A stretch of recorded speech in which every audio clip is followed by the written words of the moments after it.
Management and debt are the topics right now for everybody, and they're hot topics, and they impact just about everyone, but don't affect everyone the same way. I'm a little nervous here because we're talking money. But Natalia Brown and Dasha Kennedy from National Debt Relief talked to me about the general differences in money habits and how you can achieve a healthier financial future. Good morning, ladies. How you doing? Doing great, Red. Good. Well, all right, listen, let's get into this because this is such an important topic, especially for the generation coming up right now, and that is where they're starting to see debt problems already that they don't need to. So let's talk about the survey that you guys have seen out there. Oh, absolutely. So we actually conducted the survey, and we wanted to get a better understanding of how generational differences impact attitudes and behaviors around people's money habits. We found some interesting differences, but the bigger takeaway was that it confirmed the need for more actionable tools that can help change people's behaviors, and it went across all generations. So 60% of people admitted to making poor money decisions, 42% of them stated that they actually were in financial struggles. On the flip side, the majority of people claim to have at least some information, and 50% were just not incorporating them into their everyday lives. So sometimes we know better, but we aren't doing better. Millennials were interesting. They stood out because 45% of them actually said that they were equipped differently with information. They were using different tools like influencers, podcasts, and apps to actively increase their knowledge. It's more than any other generation. So it was very interesting and validating with the findings because National Debt Relief's mission is not just to help people with their immediate debt, but it was with this survey that we wanted to understand behavioral change across generations to make sure that we're helping people build a more secure financial future and something for themselves and for their families. Yeah, it's so important there. So let's talk about the habits that are getting people in trouble as we start to go through. And actually, they're habits that they don't think they're bad habits. Am I right?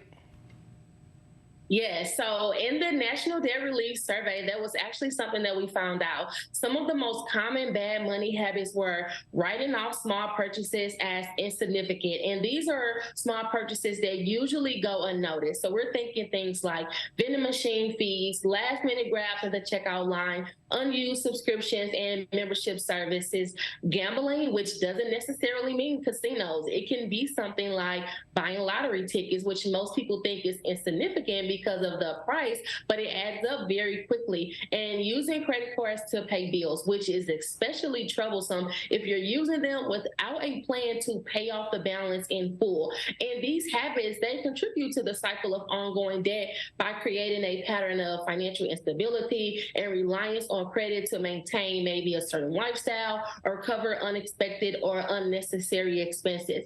Over time, the interest and the fees on this debt, it starts to add up, making it even more challenging to break free from this cycle. Yeah. Well, how do we break this cycle? How do they get into a rhythm of actually not going into debt paycheck to paycheck?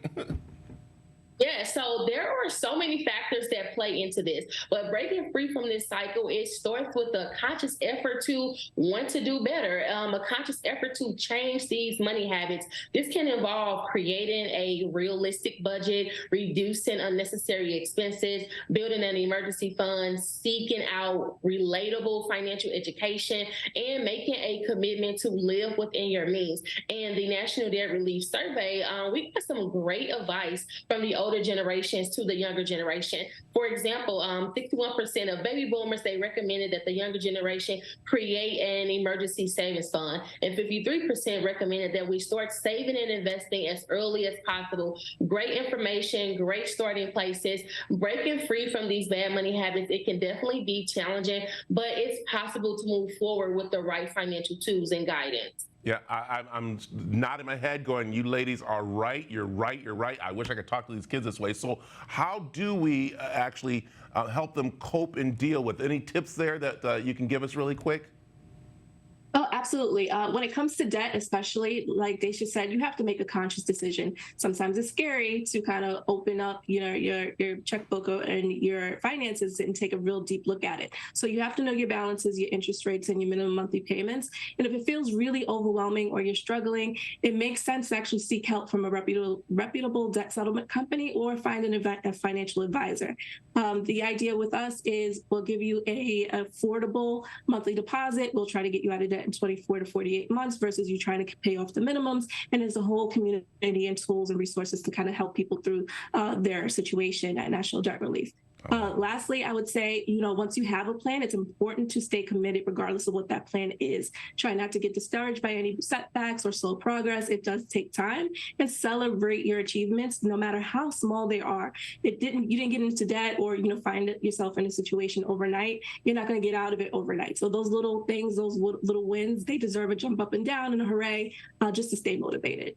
I like it. Ladies, I'm going to tell you right now, the first thing I'm going to do is give my daughter your information because she don't want to listen to me. I'm hoping she will listen to you. That's what I'm hoping for. So how can people find out more information? So there's lots of information on nationaldebtrelief.com, FAQs, testimonials, blogs, and you can give us a free call, a consultation call. So it's 800-718-0487, and we'll walk you through the plan, and there's no obligation. Oh, you're getting a call from my kids. I'm having them call you. Thank you, ladies. Thank you. Thank you.